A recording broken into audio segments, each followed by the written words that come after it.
Eu gostaria nesta manhã de falar-vos de uma passagem bíblica em Gênesis, capítulo 19. Gênesis 19. Eu não vou falar muito mal deste homem, porque senão temos aqui logo um irmão que faz a defesa da honra do nosso estimado Ló, o justo Ló. Mas ele é um exemplo de como nós podemos ser se não andarmos perto de Deus, se nos deixarmos embranhar nas coisas deste mundo, porque é muito fácil. Vemos como este homem Ló, nesta passagem e nas passagens anteriores, como ele aos poucos e poucos se foi aculturando à cidade de Sodoma. Penso que todos conhecerão bem a história de Ló. Só vou falar aqui em breves minutos sobre a história de Ló. Ló era sobrinho de Abraão, veio com ele na sua viagem desde Ur dos Caldeus até à terra de Canaã, e a dada altura o gado que eles tinham, os bens que eles tinham eram demasiados. E porquê que eram demasiados? Porque quando Abraão desceu ao Egito veio de lá com muito gado, e o gado a mais foi um problema entre ele e o sobrinho. Então eles separaram-se, foi um para cada lado. Abraão deu oportunidade a Ló para escolher. Ele diz assim: não haja contenda entre mim e ti, porque irmãos somos. Então nós vemos que Ló olhou e viu com os olhos humanos, viu que a zona de Sodoma era muito boa, era muito bonita, dizia que era como o jardim do Senhor. E Abraão, quando Ló foi para essa região, diz o Senhor a Abraão: levanta agora os teus olhos e vê a terra que eu te dei. Passado algum tempo, Deus estava farto, por assim dizer, do pecado de Sodoma e Gomorra, onde Ló estava a viver. E reparem que Ló inicialmente armou as suas tendas perto de Sodoma, e quando chegamos ao capítulo 19, do versículo 1, vieram dois anjos a Sodoma, que era para salvar a Ló, para tirar Ló dali. Deus tinha mandado estes anjos. E lemos assim: e vieram os dois anjos a Sodoma à tarde, e estava Ló sentado à porta de Sodoma, e vendo-os Ló, levantou-se ao seu encontro e inclinou-se com o rosto à terra. Vemos então aqui Ló, que inicialmente estava acampado perto de Sodoma, agora já estava assentado à porta de Sodoma, ou seja, já era quase uma referência naquela cidade. E continuando a passagem, nós vemos que ele convidou os anjos a passar a noite em sua casa. Eles não quiseram, mas depois ele insistiu, então ficaram em casa deles. E de seguida temos aquele episódio de versículo 4: os varões daquela cidade, desde o moço até o mais velho, vieram à porta de Ló e disseram: onde estão os varões que a ti vieram nesta noite? Traz-os fora a nós, para que os conheçamos. E pelo que nós conhecemos da palavra de Deus, este conhecer não é só dizer olá, boa noite, que nós somos os habitantes de Sodoma, prazer em conhecer-vos. Não. A expressão é muito clara, e era ter relações sexuais. Nós vemos a primeira vez que aparece a palavra conhecer, penso eu, é Adão conheceu a sua mulher Eva, não foi dizer olá, tudo bem? Não, claro que não era isso, é mesmo ter relações sexuais. E a palavra sodomia e sodomita vem daqui, deste mesmo episódio. E então os anjos conseguiram safar-se daquela situação, e, muito importante, versículo 12: então disseram aqueles varões a Ló: tens-me alguém mais aqui, teu genro e teus filhos e tuas filhas, e todos quantos tens nesta cidade, tira-os fora deste lugar, porque nós vamos destruir este lugar, porque o clamor tem engrossado diante da face do Senhor, e o Senhor nos enviou a destruí-lo. E então saiu Ló e falou aos seus genros, aos que haviam de tomar as suas filhas, e disse: levantai-vos, saí deste lugar, porque o Senhor há de destruir a cidade. Foi tido, porém, por zombador aos olhos dos seus genros. É triste, e o meu desejo é que isto não aconteça comigo, é que algum dia que eu esteja a tentar convencer alguém da verdade da palavra de Deus, da urgência de aceitarem a salvação que Deus oferece, as pessoas olhem para a minha vida e pensem: deve estar a brincar comigo. Ou seja, que não queiram saber nada do Evangelho por causa da vida que eu levo, da vida que não é condizente com o Evangelho da graça de Deus. Então este homem, nem os seus próprios filhos acreditavam. Então, de seguida, Ló foge.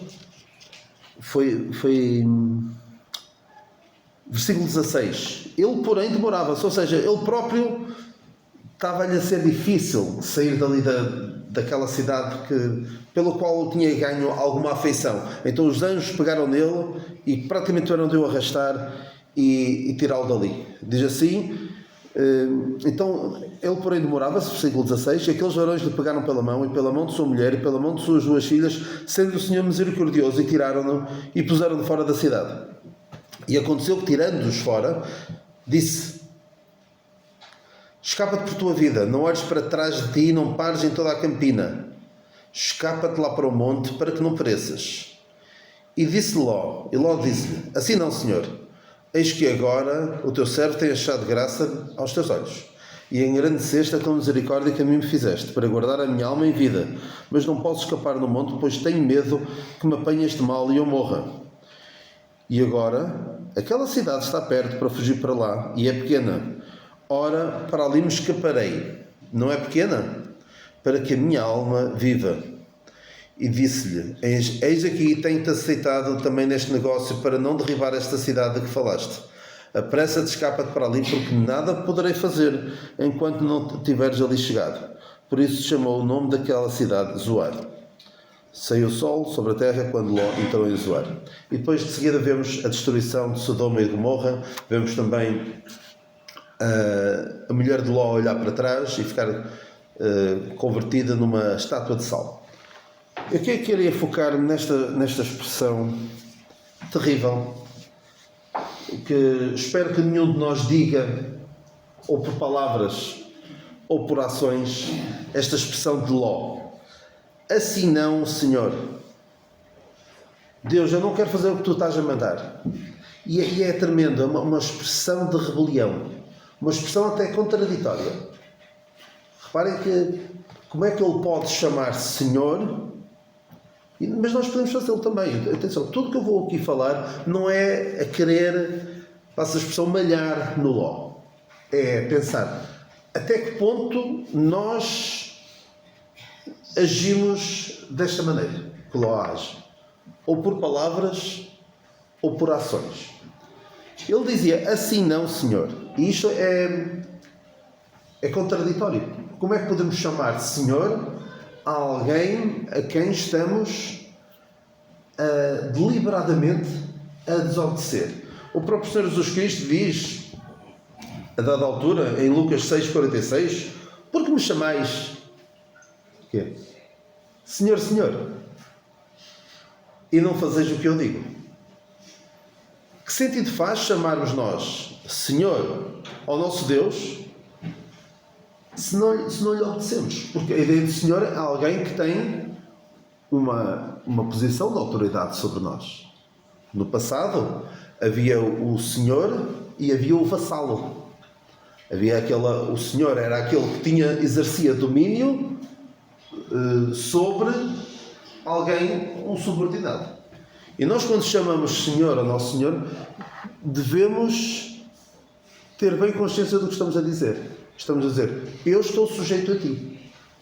E eu sei que tu tens instruções para mim, tu tens a tua palavra que deixaste para mim, e tens recomendações, mandamentos que eu sei que devo obedecer. Portanto, que sentido faz eu chamar Senhor a Deus e depois dizer não? E às vezes de coisas óbvias, claras. Ou seja, Ló teve este descaramento, passa a expressão, tremenda lata de dizer a Deus não. E reparem no seguinte, Deus quando fala com Ló e diz: escapa-te por tua vida, não olhes para trás de ti e não pares em toda esta campina, escapa-te para o monte para que não pereças. Não era uma mera recomendação, não era um apresentar de várias opções. Olha, foge pela tua vida. Deus diz claramente: escapa-te para o monte para que não pereças. Claro, instruções simples. Escapa-te, não olhes para trás, não pares e vai para o monte para que não pereças. Quatro pontos muito simples. Escapa, não olhes para trás, não pares e vai para o monte. Simples. Instruções claras. Não havia tempo para grandes diálogos. Instruções simples. E mesmo o Evangelho é simples. Não há aqui grandes floreados, não deve haver grandes floreados, grandes dissertações sobre a necessidade do homem. É simples. Tu és pecador, precisas de um Salvador. E a obra redentora do Senhor Jesus Cristo é o meio pelo qual tu podes ser salvo. E ainda hoje o Senhor diz: escapa-te para o monte para que não pereças. Para o monte do Calvário. É a única forma pela qual podes ser salvo. Escapa-te por tua vida, não olhes para trás, não pares e vai para o monte. Ainda hoje há milhares de milhões de pessoas que, perante instruções como estas, perante uma instrução clara e urgente de tu precisas de um Salvador, escapa-te para o monte para que não pereças. Olha para a cruz do Calvário. Vê na cruz do Calvário o único meio pelo qual pode ser salvo. Muitos param e dizem não. E depois começam aqui a falar. Olha, Ló começa aqui. Olha, reparem bem o palavreado de Ló. Perante esta instrução simples, diz: ai, tal. Começa a argumentar. E muitas pessoas, perante a verdade da palavra de Deus, começa a argumentar: não é bem assim, mas aquilo que está ali escrito e a Bíblia foi adulterada ao longo dos tempos, e as outras religiões, porque é que Deus permite isto, porque é que Deus permite aquilo. Começam com todo o tipo de argumentação e de diálogo com Deus. Quando é urgente, quando é essencial, o perigo é iminente. A destruição vem aí. E as pessoas pensam ali a querer argumentar com Deus. Foi o que Ló fez. Infelizmente, milhares de milhões de pessoas optam por dizer isto a Deus. Não quero. Aquilo que tu me apresentas não me interessa. E depois perecem. O Ló, pois, perante uma situação de grande urgência, de grande perigo para a sua vida, lá está, põe-se aqui a argumentar com Deus, a tentar convencer Deus de que aquilo que Deus diz para fazer não é o melhor. Quer-se-me dizer, como Isaías dizia: ai daquele que contende com o seu Criador. O caco entre outros cacos de barro. Porventura dirá o barro ao que o formou: o que fazes? Ou a tua obra não tens mãos? E Paulo, mais tarde, em Romanos, diz: mas, homem, quem és tu que a Deus replicas? Mas quem és tu para dizer a Deus o que é que deves fazer? É que Deus, é claro, diz: isto é o melhor. Mas, não, eu prefiro outra coisa. Porque eu nem tenho bem. Reparem bem na loucura destas palavras. Ele diz, basicamente diz, olha, tu me salvaste, tu tiraste-me daqui de Sodoma, mas eu tenho medo que aquilo que tu me estás a mandar fazer não vá resultar. Reparem na estupidez, desculpa lá a expressão, na estupidez deste tipo de argumentação. Tu tiraste-me dali, mas pronto, tu me estás a mandar ir, eu se calhar sou apanhado por este mal. Porque se calhar tu não sabes bem o que é que estás a fazer. Não posso escapar do monte, pois tenho medo que me apanhe este mal e eu morra. Então, prefiro ir para ali. É ridículo, mas quantas vezes eu faço isso na minha vida?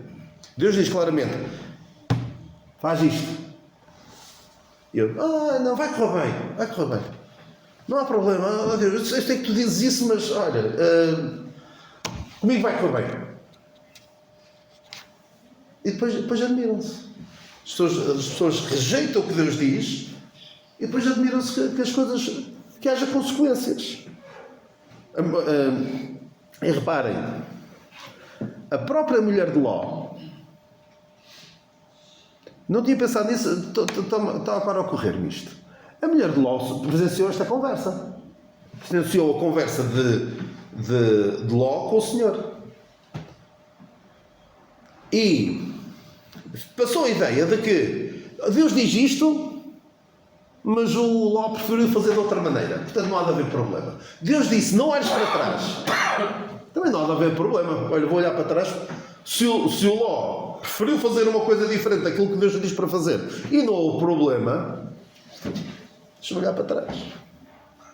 Porque quando nós tomamos ações que são contrárias ao que a palavra de Deus diz claramente, quem está à nossa volta vê.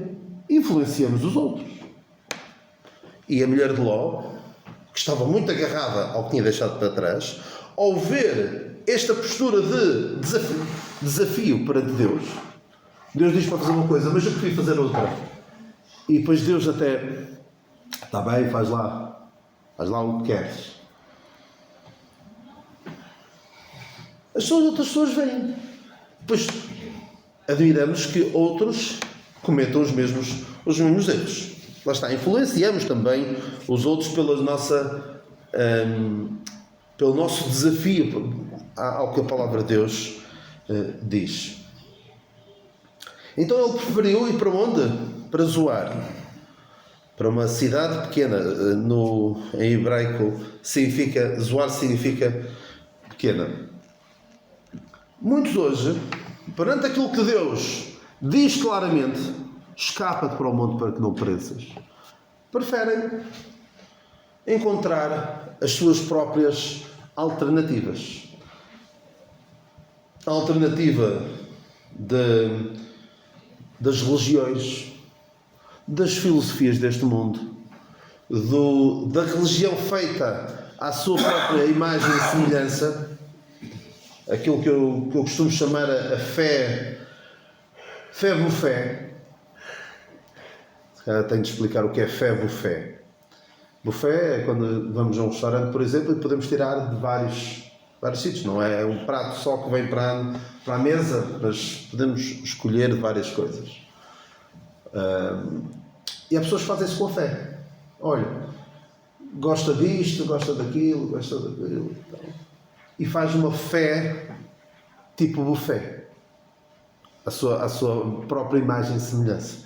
Gosta disto no cristianismo, mas depois gosta daquilo no hinduísmo, gosta desta prática, gosta daquela, e depois faz ali uma salada russa, por assim dizer, com a sua fé. E é a sua religião. É como já vos falei há alguns anos do Mika, que criou a sua própria religião. Pegou numas coisas numa ideia de Deus que tinha lá na cabeça dele, pegou em algumas práticas pagãs, em algumas práticas do judaísmo e está ali feita a religião dele. E muitas pessoas preferem estas outras opções, estas Zoar, estas cidades pequeninas que parecem melhor aos seus próprios olhos. E podemos dizer que a intuição de Ló não o levou para bons caminhos, certo? Os olhos de Ló inicialmente fizeram-no pensar o quê? Olha, boa ideia ir para Sodoma. E foi para Sodoma.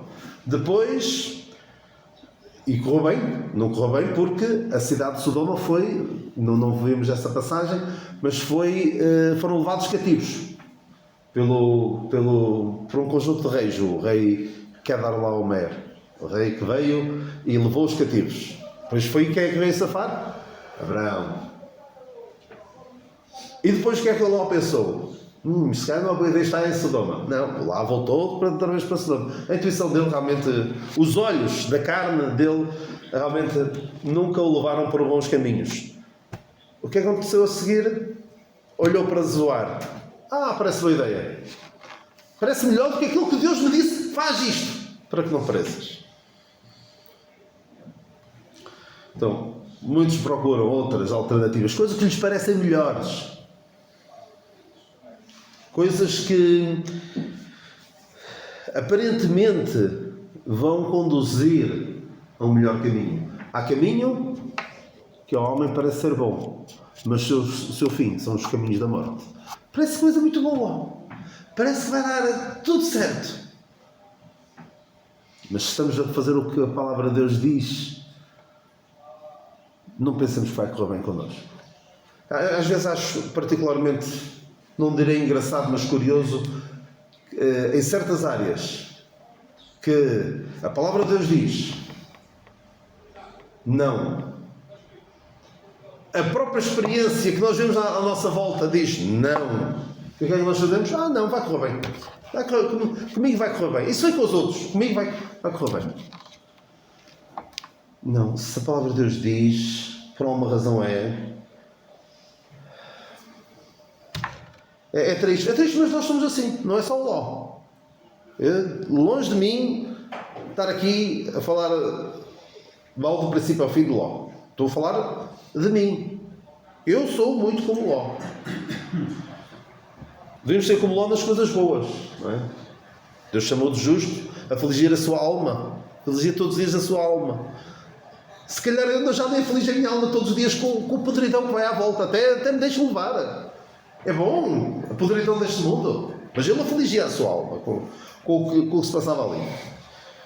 Então muita gente prefere, em vez de seguir o que Deus diz, prefere encontrar os seus próprios caminhos. E gostam muito de dizer: eu sigo o meu próprio caminho, eu fiz aquele conceito americano do self-made man, o homem que veio do nada e se fez construiu um grande império. As pessoas gostam as coisas à sua própria maneira, não gostam de estar dependentes de Deus.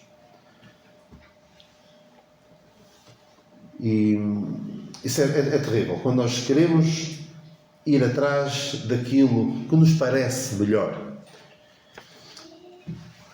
E acho curioso também, aqui, eu já falei um bocadinho disso, Ló que se põe a argumentar com Deus, numa situação de grave perigo, de um perigo iminente, em vez de tu dizes, eu faço, põe-se ali a argumentar. Há uma história que já me contaram, e alguns já conhecerão, sobre a importância da obediência.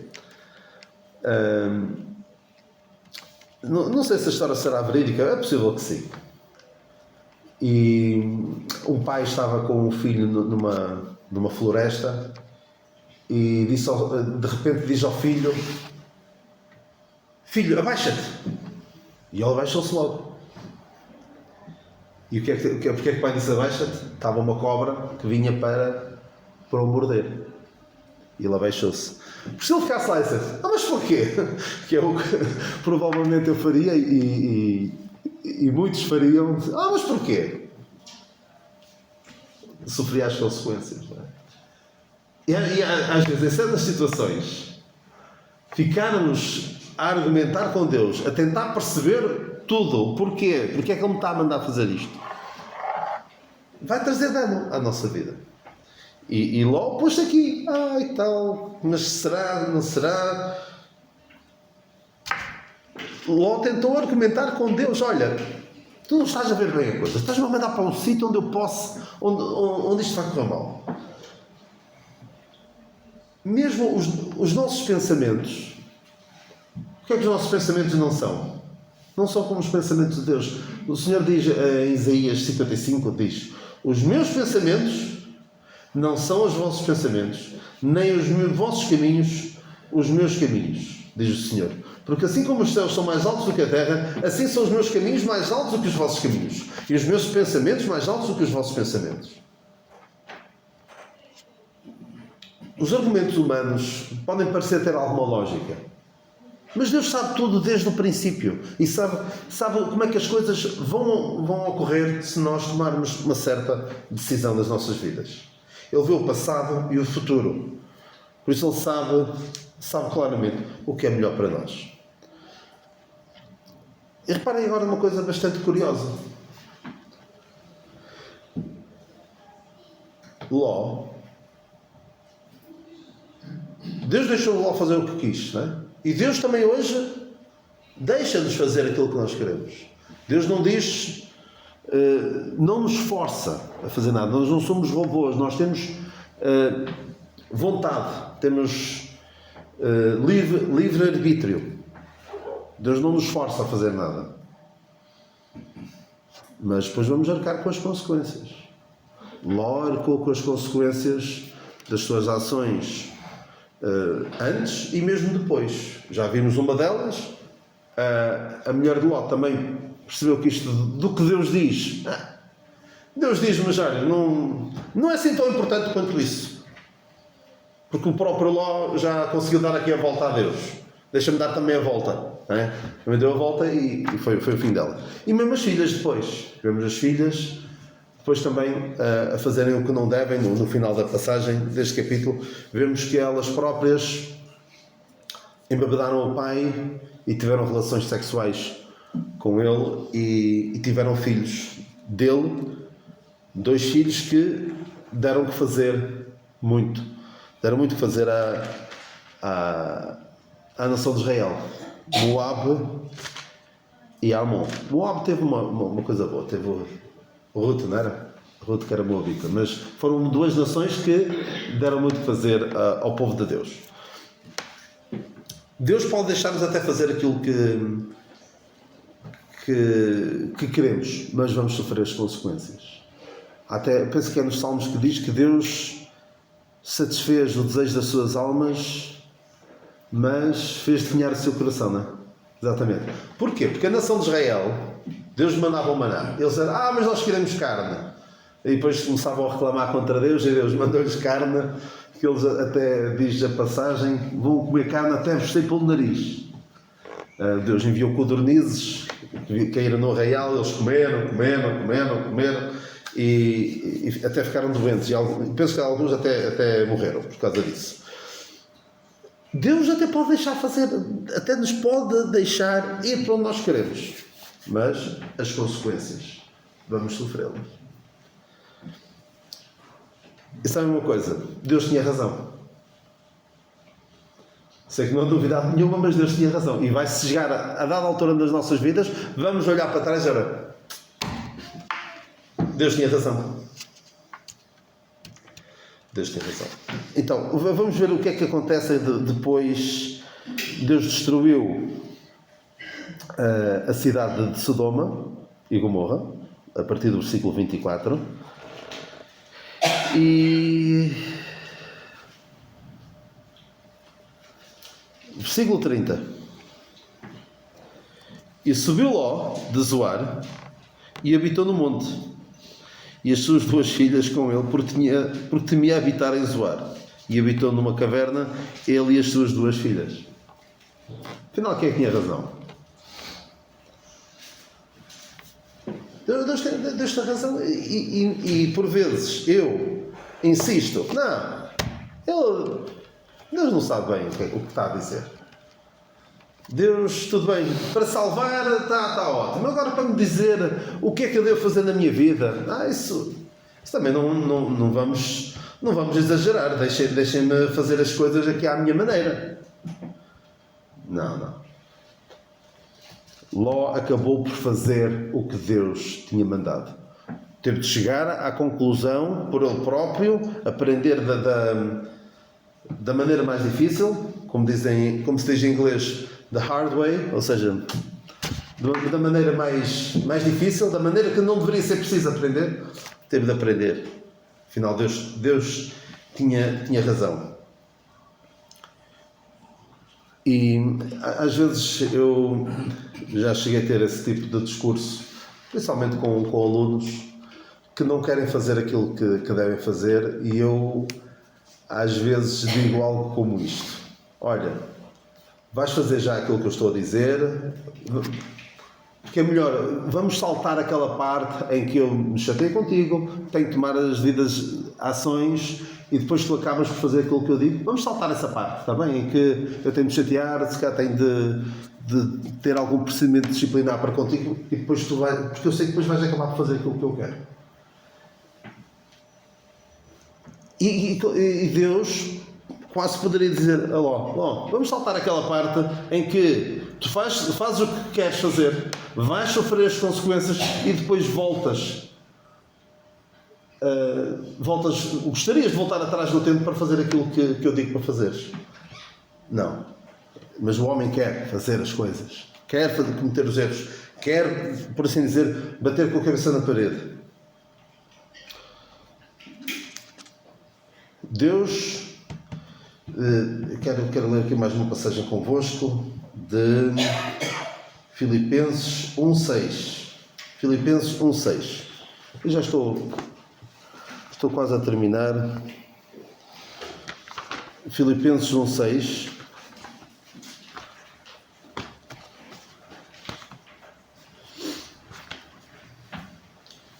Aquele que em vós começou a boa obra aperfeiçoará até o dia de Cristo, não é assim que diz? Vamos ler a passagem toda, estou bem certo, não é?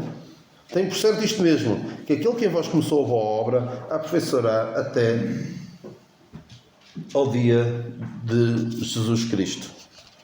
Ou seja, Deus começou a obra em nós e vai completá-la. Aquilo que foi poderoso para nos salvar é poderoso para nos santificar, para nos instruir e para nos levar para a sua presença. Aquilo que foi poderoso para salvar Ló da destruição também era poderoso para o livrar daquele mal. Ele estava preocupado que aquele mal o apanhasse. Estás a lembrar, sabem o que é? Aquele episódio, não é ser muito conhecido, mas conhecem mais ou menos a parte do episódio, conhecem bem, de certeza. Quando Elias foi levado ao céu por um carro e cavalos de fogo, se levou. E passado algum tempo, o Eliseu presenciou aquilo e alguns dos filhos dos profetas disseram: olha, vamos procurar Elias. Pode ser que o Senhor tenha levado e deixado cair. Ele disse: não vale a pena. Mas eles foram, procuraram o corpo de Elias. Mas acham mesmo que Deus ia pegar em Elias, levá-lo, e depois deixavam cair assim? Não tinha combustível para o trajeto todo? É ridículo, mas estas pessoas pensavam: olha, se calhar aquilo foi uma coisa qualquer que aconteceu, um fenómeno qualquer, e ele ficou ali caído no chão. Faz tanto sentido isso como Ló pensar: olha, o Senhor pegou aqui em mim, mas olha, ele agora não tem plano para me tirar, mas não tem plano depois para me manter seguro. Faz algum sentido? Não, não faz. Faz algum sentido nós dizermos: sim, o Senhor é poderoso para me salvar, mas do resto, olha, deixem isso comigo, eu trato disso. Faço eu as coisas à minha maneira. E a Bíblia está cheia de exemplos de pessoas que quiseram fazer as coisas à sua própria maneira e depois sofreram as consequências. Vejam logo o primeiro exemplo de Eva. Deus tinha dito uma coisa claramente, clarinho como água. Faz isto. Ou, neste caso, não comas do fruto. Ela optou por fazer. Saúl, 2 vezes Deus disse-lhe claramente. Dois episódios de Saúl, um deles foi para esperar por Samuel para oferecer sacrifícios. Ele não esperou e ofereceu ele sacrifícios. Foi a primeira falha. Depois disse, vai e mata tudo. Eles, guardou alguns. Estou agora assim a abreviar a história, não vou contar a história toda. Ordens claras. A consequência, perdeu o seu reino. E tantos outros que Deus diz. Instruções claras, precisas. E depois as consequências são as que são. E nós temos muitos exemplos. O exemplo talvez mais fácil de... Não, mas antes disso, eu lembro-me, já contei isto algumas vezes, mas é uma história já muito, muito antiga da minha existência. Já deve ter para alguns, não direi 40 anos, mas quase 40 anos. Sobre o ridículo de nós queremos fazer a nossa vontade, queremos fazer aquilo que nós queremos à força toda, e a Deus até pode permitir-nos, não é? Cuidado com o que desejas, não é? Pode realizar-se, não é? Deus pode permitir que tu faças aquilo que queres. Eu, quando era pequenino, tinha por aí alguns 8 anos, à volta disso. Em minha casa, em casa dos meus pais, nunca houve cassetes de vídeo. Alguns mais velhos, sim, mesmo, acho que mesmo a Marta sabe que é uma cassete de vídeo. Mas, uma videocassete, em que dava para gravar programas da televisão, ou dava para comprar também e pôr num leitor de cassetes VHS. Nunca tivemos disso. E ao lado da igreja em Estarreja tinha uma loja onde vendia, entre outras coisas, vendia disso, e tinha lá uma videocassete. E eu olhava para aquilo parecia-me tão bom, tão bonito, e eu queria muito uma coisa daquelas, uma videocassete. E eu lembro-me que chateei os meus pais, queria, mas eu quero. Eu já não me lembro qual era o preço daquilo, durante muitos anos ainda me lembrava do preço daquilo, queria muito aquilo. Felizmente, os meus pais nunca compraram. Os meus pais o dinheiro não abundava e não iam deixar comprar tudo aquilo que eu queria, não é? Eram muito regrados nesse aspecto, não só por princípio, mas também por falta de dinheiro. E nunca me compraram. Uma videocassete que eu queria e que aquilo não servia para nada lá em casa. É que nem sequer dava para pôr no leitor de vídeo de outra pessoa, porque aquilo não tinha nada gravado. Era uma videocassete mesmo virgem para pôr num gravador e gravar algum programa que se quisesse. É ridículo. Eu era uma criança e queria. Era a zoar do meu tempo. Não era? Queria muito aquilo. Aquilo parecia-me bem. Felizmente os meus pais não me deixaram comprar. Mas era algo que eu queria muito. E perante... provavelmente os meus pais explicaram. Eu já não me lembro das justificações que os meus pais me deram, mas certamente disseram: não, isto não serve. Não vai servir para nada. Nós não temos... E se me tivessem permitido comprar aquilo, hoje seria um monumento à minha teimosia e ao meu desejo de fazer as coisas à minha própria maneira. E quantas vezes nós, já adultos, e perante as instruções da palavra de Deus diz uma coisa: não, mas eu quero muito. E Deus é claro em tantas coisas. Só vou dar uma delas. Deus quer que todos os homens se salvem e venham ao conhecimento da verdade. Essa é a primeira, a verdade mais básica, mais fundamental da vontade de Deus. Deus quer que todos os homens se salvem e venham ao conhecimento da verdade. Deus quer a nossa santificação, que cada um de vós saiba possuir o seu vaso em santificação e honra. São coisas claras da vontade de Deus, entre outras. E nós? Eu estou por aqui a falar do Ló. Quantas vezes não sou? desta maneira. Quero. Deus diz, faz isto. E ele, não, assim não, Senhor. Que Deus nos livre de sermos como Ló neste aspecto. Sejamos justos, aflijamos a nossa alma com a iniquidade deste mundo, mas que não digamos ao Senhor este paradoxo, assim não, Senhor. Que Deus nos ajude.